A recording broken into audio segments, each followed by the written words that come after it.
कार्यक्रम के पुण्यार्जक हैं श्री पदम जैन, पुष्पा जैन, दीपाली, सत्या, निधि, विपिन, मीरा एवं गोधा परिवार, मैरी गोल्ड 207, मंगलम, आनंदा, जयपुर। श्री सुमेर, विमला, प्रज्ञेश, अनमोल, छाबड़ा, अंजलि, अनुज, प्रेक्षा, पीयूष, अद्विक, कायरा, कासलीवाल, पांडिचेरी। श्री भंवर लाल जी, श्रीपाल जी, कुसुम, अमित, दीपशिखा, सुहानी, याशिका एवं समस्त चूड़ीवाल परिवार। सुजानगढ़ निवासी, गुवाहाटी प्रवासी श्री अनिल जैन, रीना जैन, माता जी संतोष जैन, पुत्री अतिशया जैन, दामाद मोहित जैन, बेटा रिधान जैन, अतिशया आर्ट, चांदीवाली, चांदपुर, जयपुर। श्री भारतवर्षीय दिगंबर जैन संरक्षणी एवं मुनि संघ सेवा समिति के अध्यक्ष श्री सुशील बाकलीवाल जी, अजमेर राजस्थान के 51वीं शादी की वर्षगांठ के उपलक्ष्य में श्रीमती लीला देवी, सुनील, टीना, अजय, काजल, दीपक, नीलू, नेहल, यशवी एवं समस्त परिवार, अजमेर। बोलिए पंच परमेष्टि भगवान की जय हो। भगवान महावीर स्वामी की जय हो। अहिंसा परमो धर्म की जय हो। परम पूज्य आचार्य गुरुवर श्री विद्यासागर जी महाराज की जय हो। परम पूज्य आचार्य श्री समय सागर जी महाराज की जय हो। परम पूज्य सुंदर सागर जी महाराज की। भावनाओं के क्रम में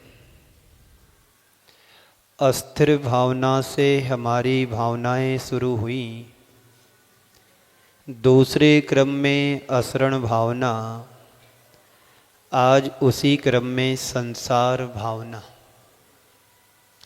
4 गति 84 लाख योनियों के जन्म स्थान को संसार कहते हैं, जहाँ पर सुख भी है और दुख भी है, अच्छा भी है और बुरा भी है, लाभ भी है और हानि भी है, और जहाँ पर जन्म भी है और मरण भी है।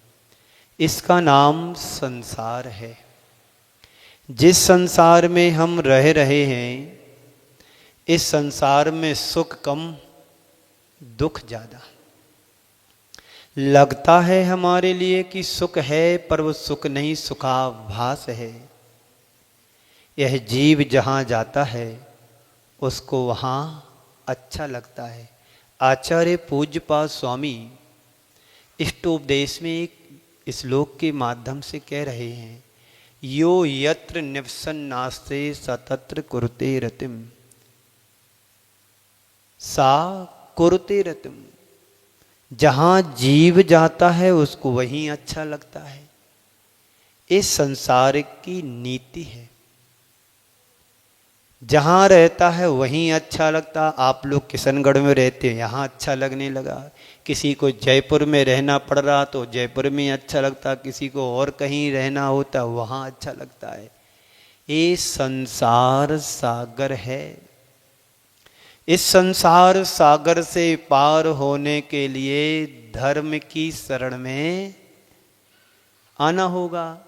रोज वही चर्चा आपके बीच में हो रही है तो आपको कैसा लग रहा कि महाराज को और दूसरा काम नहीं है? कभी संसार के सुख बताते तो कभी दुख बताते, कभी लाभ की बात करते, कभी हानि की बात करते, कभी नुकसान की बात करते, कभी फायदा की बात करते, कभी आने की बात करते, कभी जाने की बात करते। तो है क्या बात करने के लिए? जो है उसी को बताया जा रहा है। जब भी हम इस विराट संसार में दृष्टि दौड़ाते हैं या जहां जहां तक हमारी नजर जाती है, आने वाले हर प्राणी के जीवन में दुख दिखाई देता है। संसार में जितने भी प्राणी हैं, किसी न किसी रूप में उसके जीवन में सुख दुख जरूर होता है। हर प्राणी के जीवन में ये नजर आता है। किसी के जीवन में अभाव है तो किसी के जीवन में अल्पता है, किसी के जीवन में गरीबी है तो किसी के जीवन में अमीरी है। ये विषमताएं हमारे जीवन में नहीं, संसार की विषमताएं हैं हमारे जीवन में समा गई हैं। थोड़ा सा लाभ मिलता है हम फूले नहीं समाते हैं, थोड़ी सी प्रतिकूलता आ जाती है, हमसे सहन नहीं होता। जो संसार विषय सुख होता, पता है ना आपको? बोलो जी। जो संसार विषय सुख होता, तीर्थंकर काहे को त्यागे। फिर काहे को सिर्फ साधन करते है? फिर संयम से अनुराग क्यों करते? संसार में ही सुख होता। एक बहुत बड़ी सच्चाई हमारे सामने है कि जिसमें सुख नहीं है उसके पीछे रात दिन हम पागलों की तरह दौड़ लगाते रहते हैं। ओम। सभी अपने अपने मोबाइल के लिए फ्लाइट मोड में डाल दो, घंटी ना बजेगी, डिस्टर्ब होता है, एक होते हैं सभी। इसी का नाम संसार है। कभी राग, कभी द्वेष, कभी घंटी, कभी कुछ, कभी कुछ।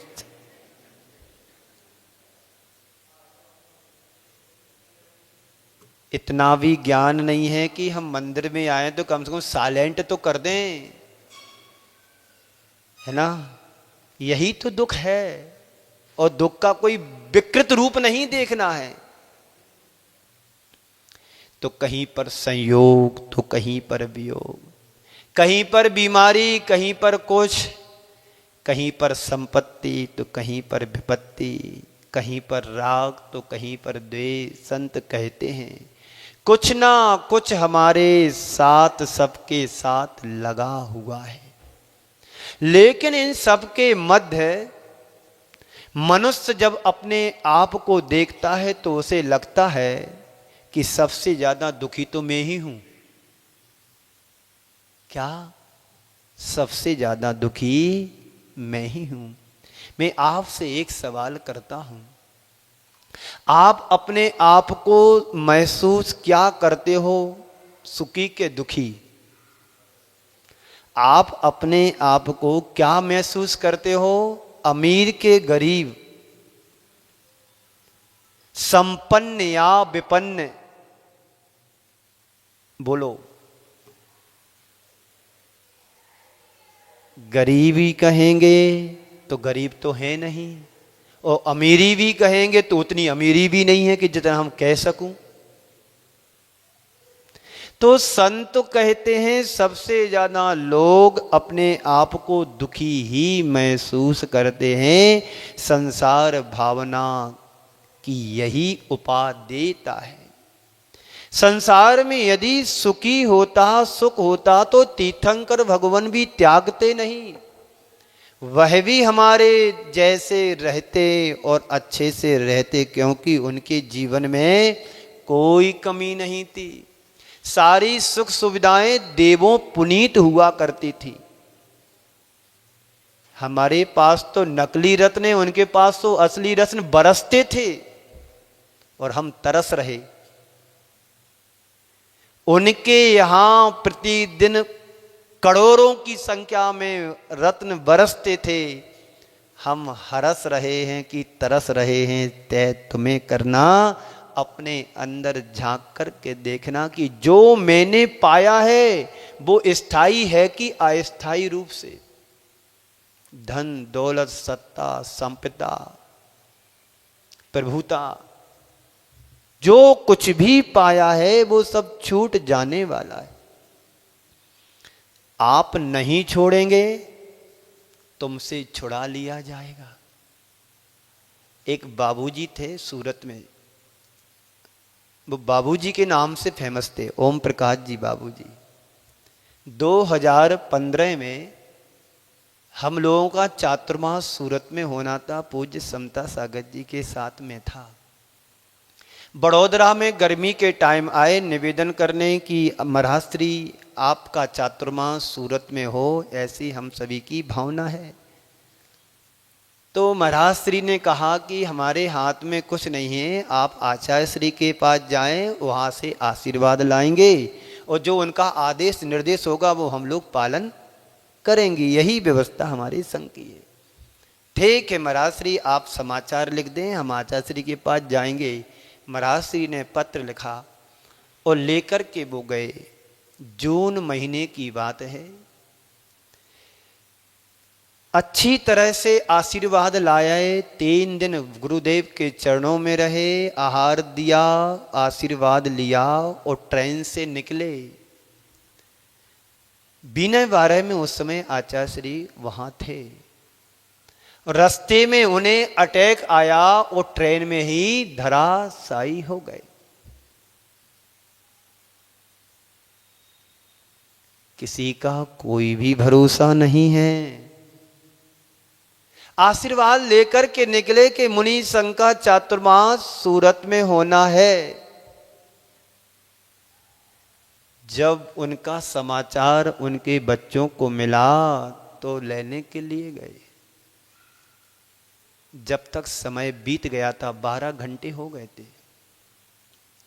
कहते हैं घर पहुंचते पहुंचते उनके हाथ की जो उंगलियां थी वो सूज गईं, तो उनकी जो अंगूठियां थी उनको काट करके निकाला।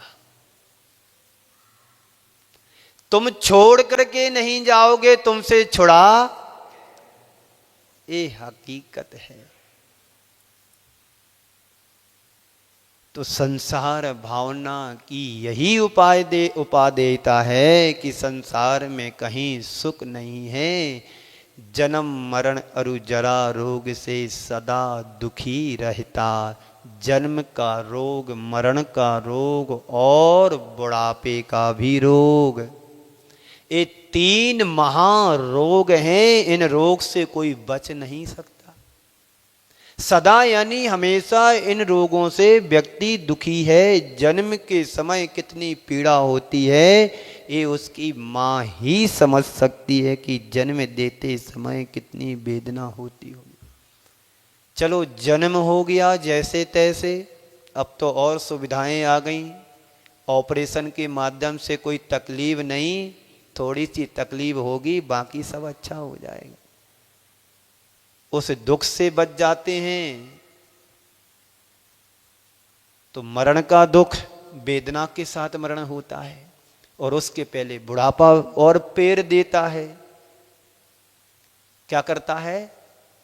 बुढ़ापे के दुख देखो,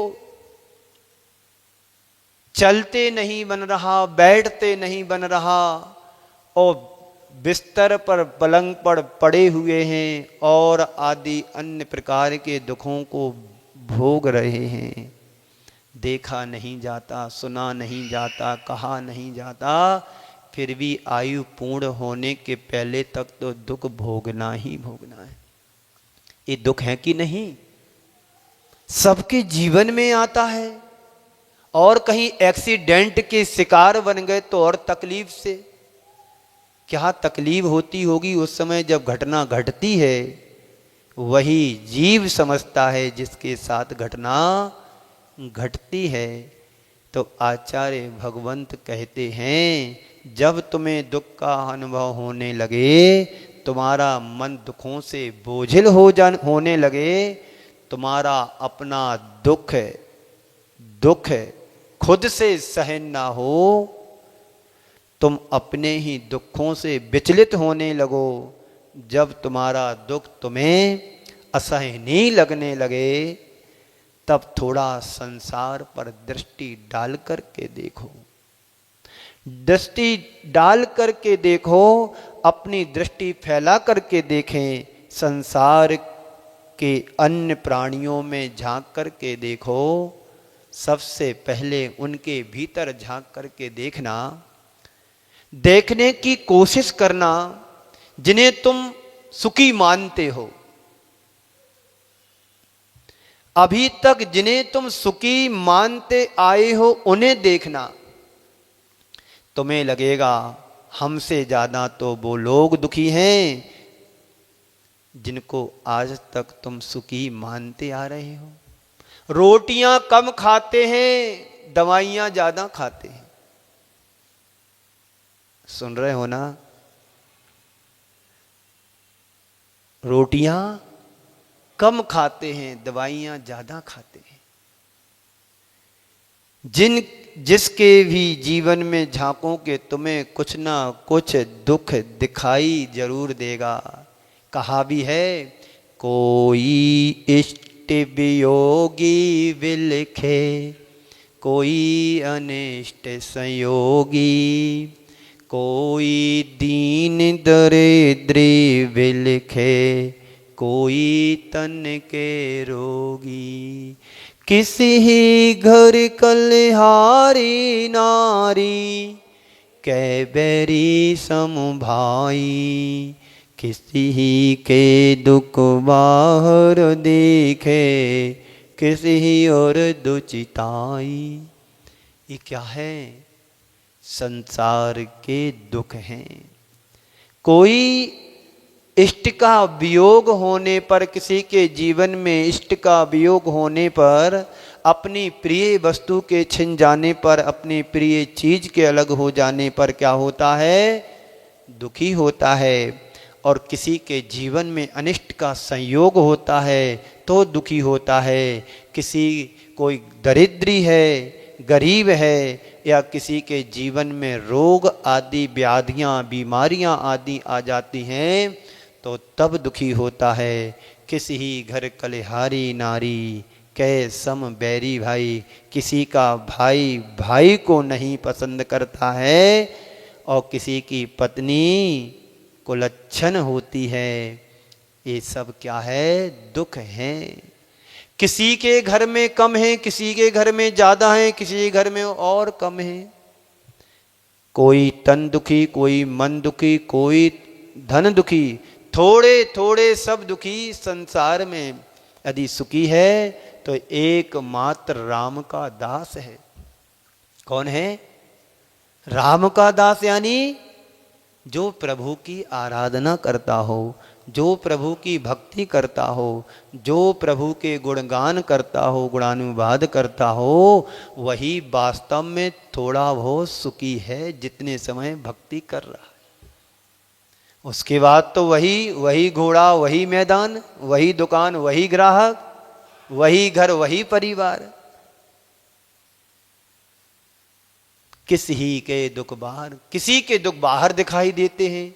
गरीबी बाहर से दिखाई देती है। कोई संपन्न होने के बाद भी अंदर से दुखी होता है, क्योंकि उसके अनुकूल उसका परिवार नहीं चल रहा है, उसके अनुरूप उनके बच्चे बात नहीं मानते हैं, उनके अनुरूप उनकी पत्नी उनका साथ नहीं देती है।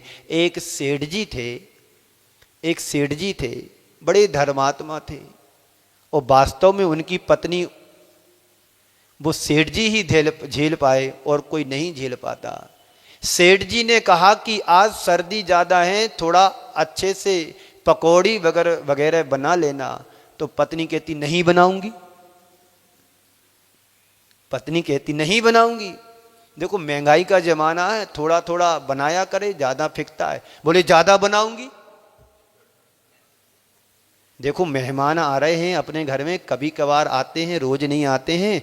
थोड़ा नाश्ता मीठा एक दो प्रकार का नहीं, मैं 4 प्रकार का बनाऊंगी। सेठ जी चाहते थे मैं 2 बोलूंगा तो 4 बनाएंगी, 4 बोलूंगा तो 2 बनाएगी, चाहते थे। इस तरह से विपरीत व्यवहार वो बर्ताव करती थी। एक दिन शाम का वक्त था, शाम का समय था। सेठ जी शाम का भोजन करके दरवाजे से बाहर निकल रहे थे और ऊपर से वो इंतजार कर रही थी। जैसे जे बाहर से निकले, शाम के दिन भर के बर्तन का धौन उसने उठाया और सेठ जी के ऊपर डाल दिया। सेठ जी ने कुछ कहा नहीं, चुपचाप ऊपर आए और बोलते हैं, हे भगवान। सुन रहे हो ना? ऐसे विचार आना चाहिए। विपरीत बर्ताव होने के बाद भी हमारे तरफ से पॉजिटिव निकलना चाहिए। तो कहते हैं सेठ जी, हे भगवान, अभी तक तू गरजती थी, आज बरस कैसे गई? अभी तक तू गरजती थी, आज बरस कैसे गई? इस एक वाक्य ने उस सेठानी के दिल और दिमाग को बदल दिया। इतनी समता हर व्यक्ति के अंदर आ जाए तो तो हर घर में स्वर्ग बस जाए। तो कोई इष्ट वियोगी बिलखे कोई अनिष्ट सहयोगी। जो चाहता नहीं है उससे विपरीत उसके जीवन में जुड़ रहा है, जिसको चाहता है वो उससे छूट रहा है। तो यहाँ पाने की चाह में दुखी है एक बचाने की चाह में दुखी है, एक वियोग के कारण दुखी है। संसार में थोड़े थोड़े हर व्यक्ति के जीवन में दुख है, और दुख की पर्याय ही संसार है। संसार के सुख ही दुख के कारण है। आज तुम्हारे पुण्य के उदय से तुम्हें सारी अनुकूलताएं मिली हुई हैं। कब तुम्हारे जीवन में पाप का उदय आ जाए, वो सारा सुख तुम्हारा पल में जा सकता है। चक्रवर्ती जैसा वैभव भी बदल सकता है, पलट सकता है सत्ता। रामचंद्र जी के लिए सिंहासन मिलना था और एक रात में सब खेल हो गया। जहां सुबह एक घोषणा हो चुकी थी कि कल राज्य सिंहासन पर श्री राम बैठेंगे, और सुबह होते ही पासा पलट गया और उन्हें भवन की जगह बन जाने को मजबूर होने पड़ा। एक कर्म का उदय है, किसी महापुरुष क्या किसी को भी नहीं छोड़ता है। साधारण व्यक्ति की बात तो जाने दीजिए, महापुरुषों के जीवन में भी संकट और चुनौतियां जैसी बातें सामने आती हैं। आप और हम तो एक साधारण से व्यक्ति हैं, तो हमारे जीवन में तो सुख दुख तो लगे ही हैं, आएंगे ही आएंगे हैं। तो आचार्य कहते हैं संसार में दृष्टि दौड़ा करके देखो, हर कोई व्यक्ति किसी ना किसी रूप में तुम्हें दुखी नजर आएगा। जरा स्थिरता से देखेंगे तो तुम्हें लगेगा कि उसकी अपेक्षा से तुम में ज्यादा सुखी हूं।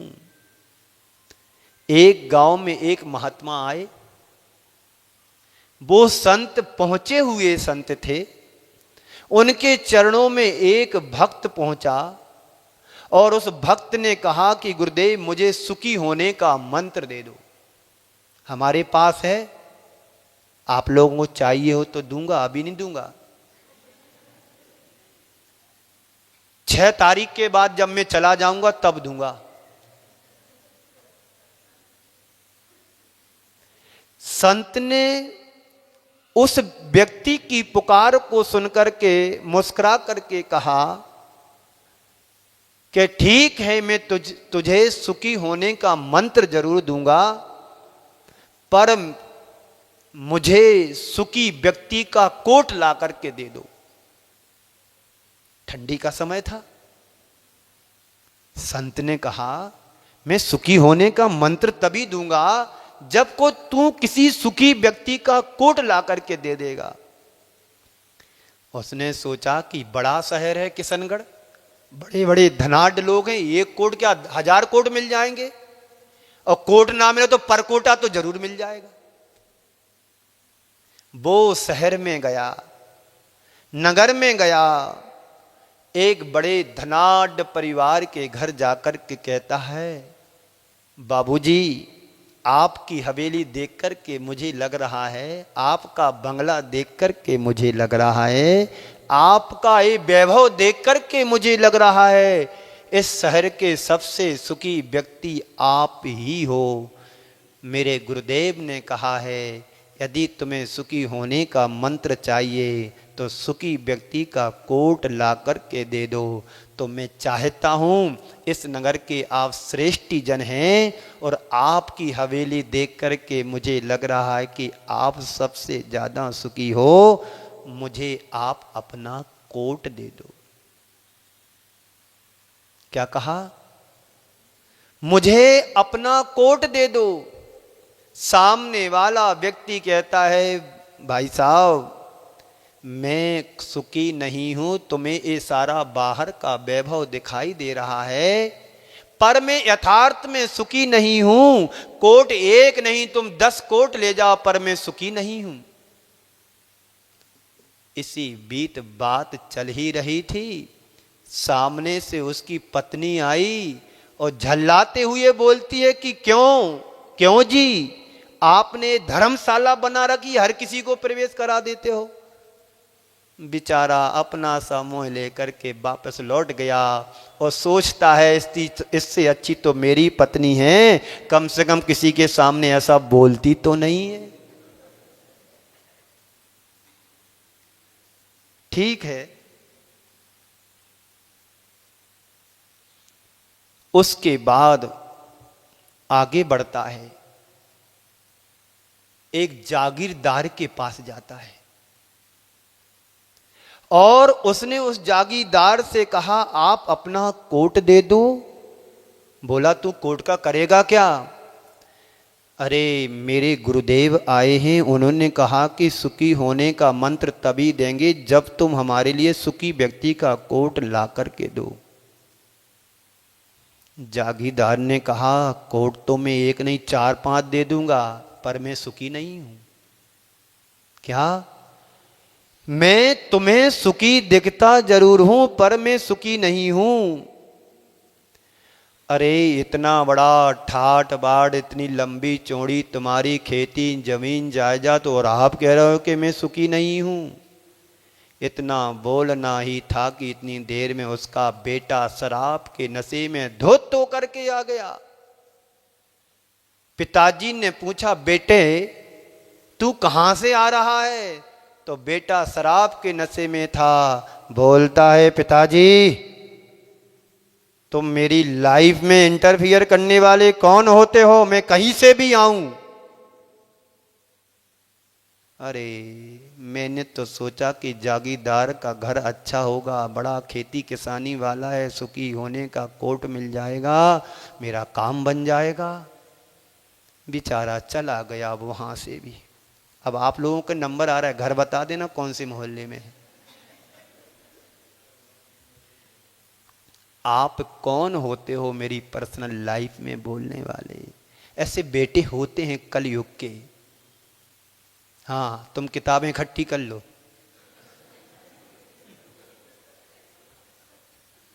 आगंतुक उस व्यक्ति ने सोचा कि अरे इससे अच्छा तो मेरा बेटा है, उसने कभी मेरे से ऊंचे सुर में बात नहीं की। तीसरी जगह जाता है, एक उद्योगपति के घर में। कहता है कि बाबूजी आप बड़े सुखी दिखाई दे रहे हो, आप अपना कोट मुझे दे दोगे तो मेरा काम बन जाएगा, मैं सुखी हो जाऊंगा। सेठ कहता है भाई मैं सुखी तो नहीं हूं, तुम्हें दिख जरूर रहा है कि मैं सुखी हूं, एक नहीं 2-4 कोट भी ले जा, कोई बात नहीं, बहुत सारे टंगे हैं गैरेज में, बहुत सारे टंगे हैं गैरेज में। क्षमा सागर जी की बात मुझे याद आ रही है, तंगी के दिन थे। तंगी समझते हो ना, कंगी नहीं, तंगी के दिन, गरीबी के दिन थे। ठंडी का समय था, परिवार वाले कुछ बोल रहे हैं कि देखो ठंडी आ गई कोट सिलवा लो, सर्दी आ गई, समय आपका होने वाला है, सर्दी आ गई। बोले सर्दी आ गई कोट सिलवा लो, बच्चे कह रहे नहीं जमाना बदल गया है, स्कूटर खरीद लो। परिवार के लोग कह रहे हैं कि सर्दी आ गई है कोट सिलवा लो, बच्चे कह रहे हैं स्कूटर लाओ। तो सामने वाला क्या करे, पैसे कम हैं, दोनों काम कैसे होगा? तो दिमाग लगाया, दोनों की बात रख ली, बच्चों की भी बात रख ली और परिजनों की यानी धर्म पत्नी की भी बात रख ली।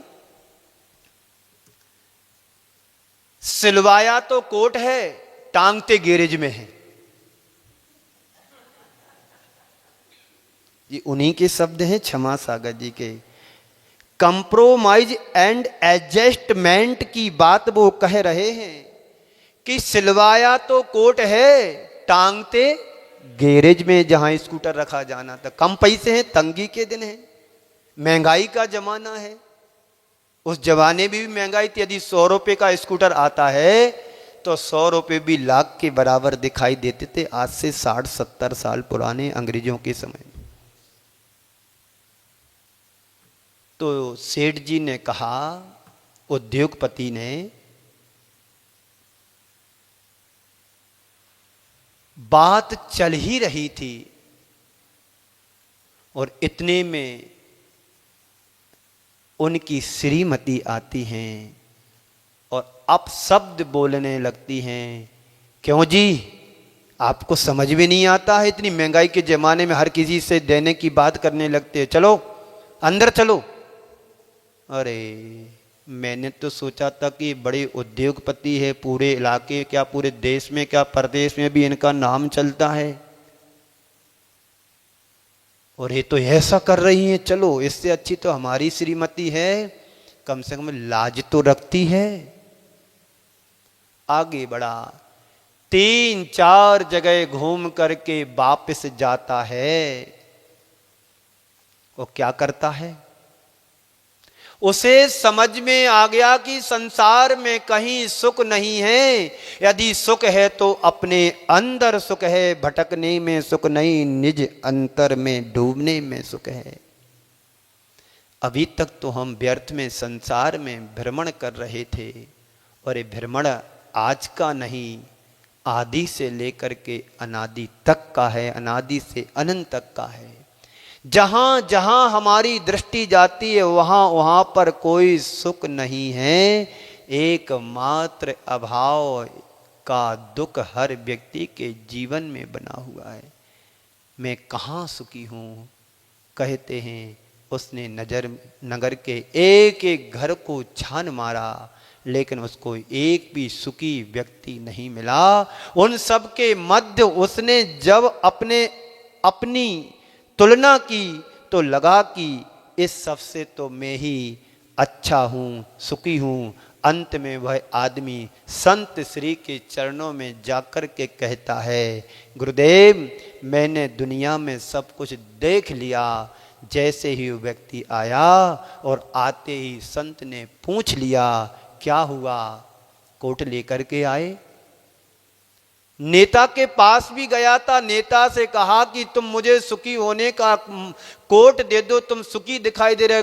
उसी समय नेता की घंटी बज गई और समाचार मिला कि तुम 500 वोटों के पीछे चल रहे हो। 500 वोटों से उसका चेहरा जो तमतमा रहा था वो बुझ गया।